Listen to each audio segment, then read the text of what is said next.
Social media पर मेरे follower मित्रगण, आज बुद्ध पूर्णिमा है। इस बुद्ध पूर्णिमा के पावन अवसर पर आप सभी को मैं अपने हृदय की गहराइयों से शुभकामनाएं देता हूं और अभिनंदन करता हूं। महात्मा बुद्ध का जन्म ईसा से 563 वर्ष पूर्व लुम्बिनी, नेपाल में एक राज्य परिवार में हुआ था। महात्मा बुद्ध के बचपन का नाम सिद्धार्थ, इनके पिता का नाम महाराजा शुद्धोधन, माता का नाम महारानी महामाया, इनकी पत्नी का नाम यशोधरा।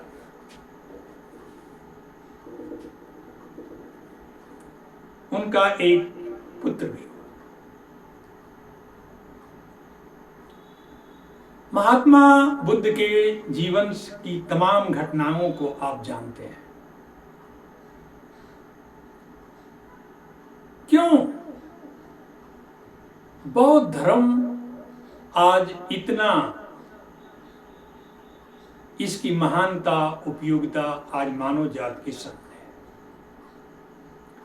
यदि मानव जाति के इतिहास को, मिडल ईस्ट को देखें, दुनिया में जो संघर्ष चल रहे हैं उसको देखें, मानवता के दुख को देखें, परेशानियों को देखें, तो बौद्ध धर्म ही एक ऐसा धर्म है जो शांति, करुणा, सत्य, अहिंसा, अस्तेय का रास्ता दिखाता है। जिस धर्म का जन्म भारत में हुआ, वो धर्म भारत से ही मिट गया। अशोक महान पहला चक्रवर्ती राजा था जिसने बौद्ध धर्म को अपनाया, और बौद्ध धर्म को अपनाकर इस भारत की सीमाओं को ईरान तक, अफगानिस्तान तक, इधर बर्मा, बांग्लादेश तक फैलाया। लेकिन मौर्य साम्राज्य के पतन के बाद करीब 2000 वर्षों तक भारत की भूमि से बौद्ध धर्म का लगभग पतन हो गया। महात्मा बुद्ध का जन्म क्षत्रिय जात में हुआ था। ब्राह्मण धर्म, सनातन धर्म, जिसे वर्तमान में हिंदू धर्म कहते हैं, उसका विरोध करने वाले वो प्रथम व्यक्ति थे, और सनातन धर्म के विरोध में ही उन्होंने बौद्ध धर्म की स्थापना की। जो सनातन धर्म वर्ण व्यवस्था, जाति प्रथा पर आधारित है, वो भारत में एक जाति विहीन, वर्ण विहीन समाज की स्थापना करना चाहते थे। उनके विचारों को चक्रवर्ती राजा अशोक ने अपनाया, बौद्ध धर्म को राजधर्म घोषित किया। कलिंग विजय के बाद बौद्ध धर्म का प्रचार प्रसार पूरी दुनिया में हुआ।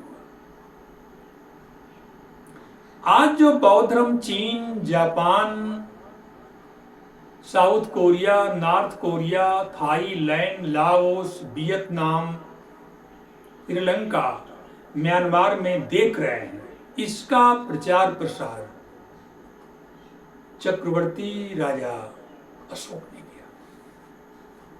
लेकिन मौर्य साम्राज्य के पतन के बाद करीब 2000 वर्षों तक महात्मा बुद्ध बौद्ध धर्म के इतिहास को लगभग भारत की सरजमीन से मिटा दिया गया। 1956 में नागपुर दीक्षा भूमि में भारत रत्न डॉक्टर भीमराव अंबेडकर ने बौद्ध धर्म को अपनाया। सम्राट अशोक के बाद किसी बड़े व्यक्ति ने, किसी महान व्यक्ति ने, किसी क्रांतिकारी व्यक्ति ने बौद्ध धर्म को अपनाया तो वो डॉक्टर भीमराव अंबेडकर थे। और डॉक्टर भीमराव अंबेडकर के अनुयायियों को नव बुद्ध कहा जाता है। 1956 से पहले बौद्ध धर्म को हिंदुओं ने भी मिटाया, इस्लाम आया उसने भी मिटाया, बौद्ध यूनिवर्सिटियों में आग लगा दी गई।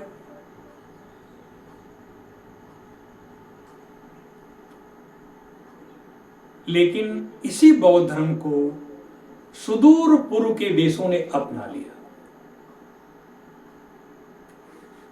उनका जो 4 नोबल ट्रुथ, जो 4 आर्य सत्य हैं, जिसमें उन्होंने बताया कि कैसे मानव जात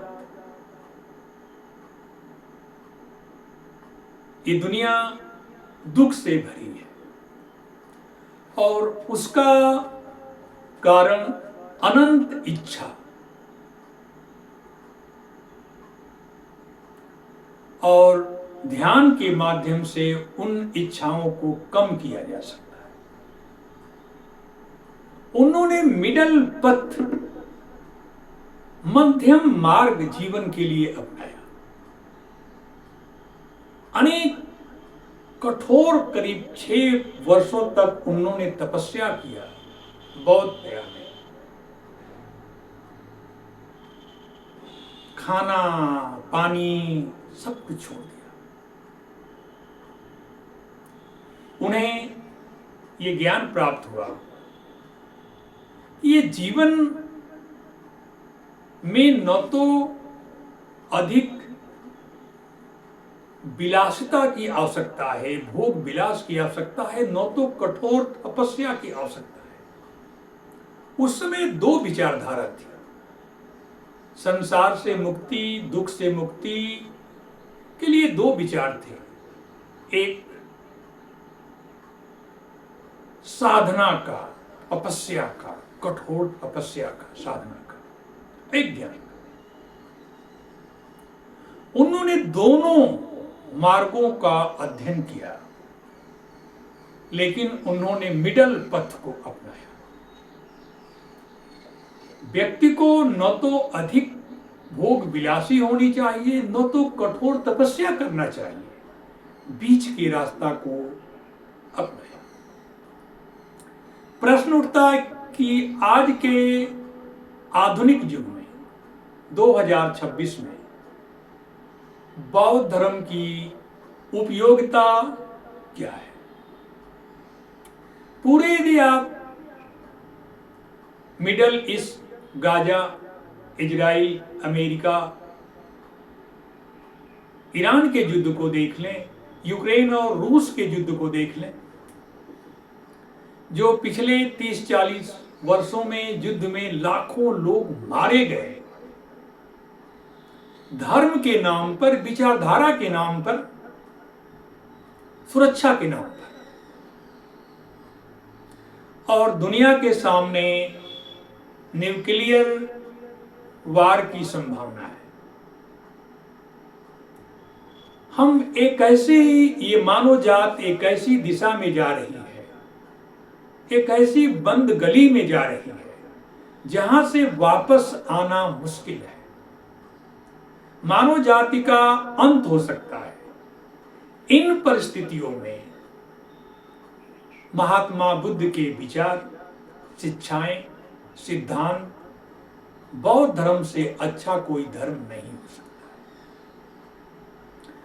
मत बौद्ध धर्म को मानिए, लेकिन उनके विचारों को, सिद्धांतों को, उनकी शिक्षाओं को, उनके दिखाए गए रास्ते को यदि मानव जात मान लेती है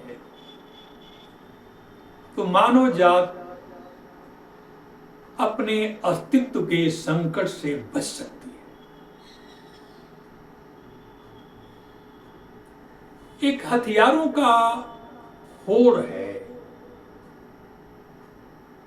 मनुष्य को मारने के लिए atom bomb, hydrogen bomb, drone, missile, इस मानव जात को हजारों बार समाप्त करने के लिए हथियार चीन, रूस, अमेरिका के पास है। इन परिस्थितियों में महात्मा बुद्ध का जीवन, उनका दर्शन, उनकी शिक्षा उपयोगी है। यदि मानव जात को दुख से बचना है, विनाश से बचना है, तो मानव को महात्मा बुद्ध के विचारों को अपने जीवन में अपना लेना चाहिए। चीन कम्युनिस्ट है, फिर भी वहां पर बौद्ध धर्म को मानने वाले करीब 30-35% लोग हैं। कम्युनिस्ट रिलीजन को ओपियम मानते हैं, धर्म को अफीम मानते हैं, फिर भी चीन में बौद्ध धर्म को मानने वाले अधिक संख्या में करोड़ों लोग हैं। दुनिया में सबसे अधिक कोई बौद्ध धर्म को मानता है तो चीन में, उनकी संख्या चीन में है। जो दलित भाई हैं उन्हें भी महात्मा बुद्ध के रास्ते पर चलकर अपनी पीड़ा, अपने भेदभाव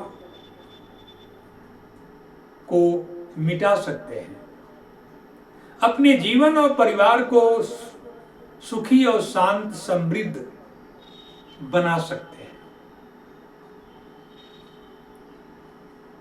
धीरे धीरे लोगों का, जो दलित हैं, जो आदिवासी हैं, जो ओबीसी हैं, जिनका हजारों वर्ष तक जाति और वर्ण के नाम पर शोषण उत्पीड़न हुआ है,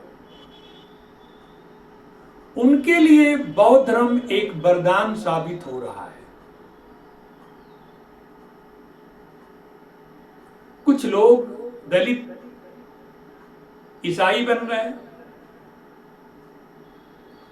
इस्लाम को अपना रहे हैं। मेरा मानना है कि यदि वो डॉक्टर अंबेडकर के दिखाए गए रास्ते पर चलकर बौद्ध धर्म को अपना ले, बौद्ध धर्म की शिक्षाओं को अपना ले, उनके जीवन दर्शन को अपना ले, तो वो अधिक सुखी, शांत और समृद्ध होंगे।